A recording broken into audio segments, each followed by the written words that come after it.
இயற்கையின் படிப்பு மனதை பலப்படுத்துகிறது.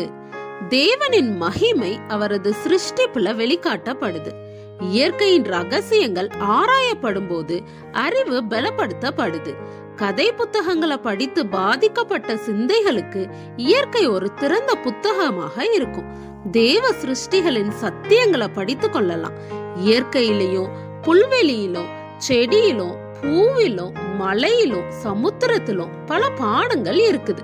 சூரிய ஒளியின் மகத்துவங்கள், நிலா வெளிச்சத்தின் மகிமைகள், சீராக செயல்படும் சீதோஷண மாற்றங்கள், கோடை வெப்பம், பனியின் குளிர், எல்லாவற்றிலும் ஆழமான சிந்தனைக்குரிய பாடங்கள் அமைந்துள்ளது.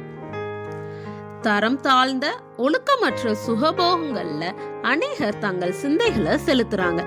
இத செய்யாம உண்மையானவைகளின் மீதும் வாழ்க்கைக்குரியவைகளின் மீதும் மனம் திருப்பப்பட்டால் தேவ பக்தியும் தேவ மதிப்பும் இருதயத்துல நிரம்பும்.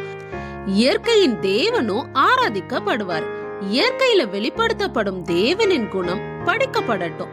ஒழுக்கத்தை கெடுத்து மனதை கரைப்படுத்தி தாழ்த்தும் பொழுதுபோக்குகள்ல இருந்து இந்த படிப்பு நம் மனதை திசை திருப்பும் தேவ வழிகளையும் கிரியைகளையும் அறிந்து கொள்ளும் படிப்பாக இருக்கும். அத இவ்வுலகத்துல நம்ம ஆரம்பிக்க மட்டுமே முடியும். நித்தியத்திற்கும் அது தொடரும் படிப்பாக இருக்குது.